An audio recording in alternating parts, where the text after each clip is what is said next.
first time in my life, I want to jump. What do we do?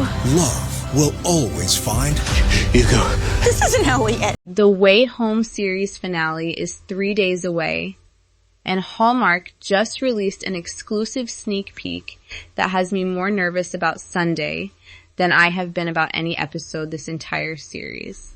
Because the clip does not give us a clean answer to the one question every single fan has been asking since last week's explosion. It gives us something much harder to sit with instead. Let me walk you through exactly what this sneak peek shows, what Fern's reaction tells us, what the executive producers have said about how this story ends, and everything still left open with 3 days to go. Because this preview answers almost nothing directly, and somehow that makes it more gripping, not less. First, where we left off. Because you need the full weight of Auld Lang's sign to understand why this clip lands the way it does. At the Lingermore New Year's Eve party in 1925, Tessa fired her gun at Cliff during the standoff in the catacombs. Elliot jumped in front of Kat to protect her and took the bullet in the shoulder. Moments later, a knocked-over lamp ignited a trail of alcohol that reached a stash of dynamite, and the explosion went off as the clock struck midnight into 1926. Kat dragged Elliot into the tunnel as it happened, and earlier that same episode, Rita told Del and Jacob the actual historical record of that night. 4 bodies were identified after the explosion, and a 5th was never found. We also saw, in a flashback to the 1980s, Alice witnessing older Fern tell a young and confused Tessa that she would one day kill her son, a prophecy that landed with terrible precision the moment Tessa pulled that trigger, so that is where we left it. Elliot shot, an explosion, a 5th body never recovered, and a prophecy that's just played out exactly as it was foretold. Now, the sneak peek itself, and I want to walk through this carefully because every line of dialogue in it matters. The clip picks up in the aftermath of the explosion. Kat finds Fern in a daze on a beach. Kat is panicking and she says, "The pond won't take me back. I don't know if Elliot's still alive." That sentence alone tells us several things at once. Kat and Elliot escaped the tunnel together. At some point after that, Kat got separated from him. And now, when she tries to use the pond to go back and find him, it will not let her through. I honestly think that detail, the pond refusing her, is the most unsettling thing in this entire clip. Because this show has spent 4 seasons establishing that the pond has reasons for everything it does. It does not block someone from going somewhere without a purpose. And right now, the purpose it is serving by keeping Kat away from Elliot is not something we get to know yet. Then there's Fern. And she is not focused on Elliot at all. She is in shock about something else entirely. She says, "Cliff was supposed to kiss me at midnight. Why didn't he kiss me? You don't stand a gal up like that, not on New Year's Eve." Kat tries to reassure her, telling her that Cliff must have gotten out of the tunnel too, the same way she and Elliot did. And Fern responds with the line that I think is going to break a lot of hearts on Sunday. "Of course he did, kitty cat. What goes in must come out, right?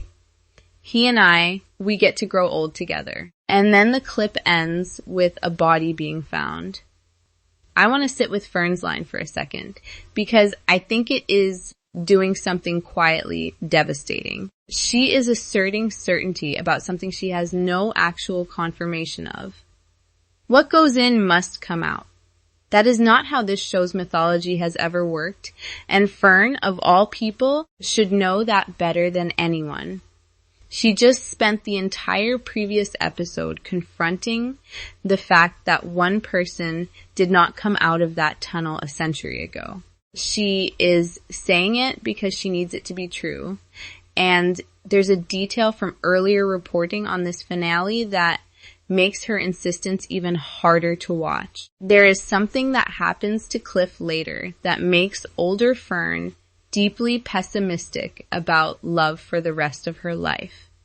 We do not know what that something is yet, but the show has been telegraphing for an entire season that whatever future awaits Fern and Cliff is not the simple growing old together she is promising herself in this exact moment. So when that body is found at the end of the clip, I do not think it is a stretch to wonder whether it is the explanation for why Fern spends the next several decades of her life carrying a guardedness about love that nobody in this family has ever fully understood.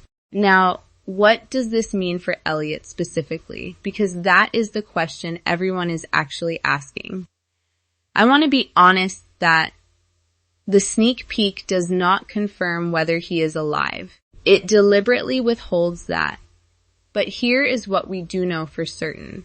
He was shot in the shoulder, not anywhere immediately fatal. And Kat's own line to Fern, that she and Elliot escaped the tunnel together, means he survived the initial explosion enough to get out.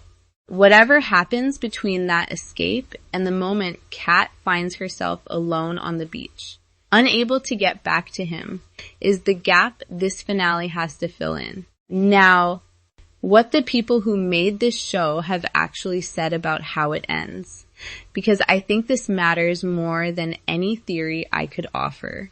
Executive producer Alexandra Clark told TV Insider, "The door is never closed." Co-showrunner Heather Conkey added, "There will always be questions in our show, even near the end. So it's always nice to leave people going, well, I wonder if..." And Clark went further, saying, "One of the things that our show does is even when we do provide answers, there's always a question mark at the end of those answers. Those answers beget questions. And I don't think our finale will be any different, but there certainly will be answers and hopefully satisfying ones." That's the whole point. I honestly find that quote more reassuring than anything else in this entire preview, because it tells me the ambiguity in this sneak peek is not the show withholding for the sake of withholding. It is the show being exactly what it has always been. A door that's never fully closed, even at the very end. And there is so much else this finale still has to resolve in what is being reported as a 90-minute extended episode.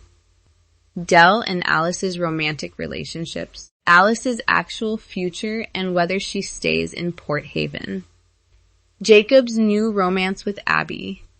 The identity of Casey, the time traveler who has been quietly nudging this family toward each other all season. And now, on top of all of it, whatever happened to Cliff that reshaped the rest of Fern's life, the Way Home series finale, Ahead by a Century, airs this Sunday, June 21st at 9 p.m. Eastern on Hallmark Channel.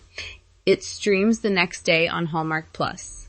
And after 4 seasons of pawn jumps and almost answers, and a family that kept finding its way back to each other across 100 years, I honestly do not think any of us are fully ready for Sunday. Drop a comment and tell me, do you think Elliot survives? And what do you think happened to Cliff that left Fern guarded about love for the rest of her life? Because after watching that sneak peek, I think those two questions might be more connected than any of us realize.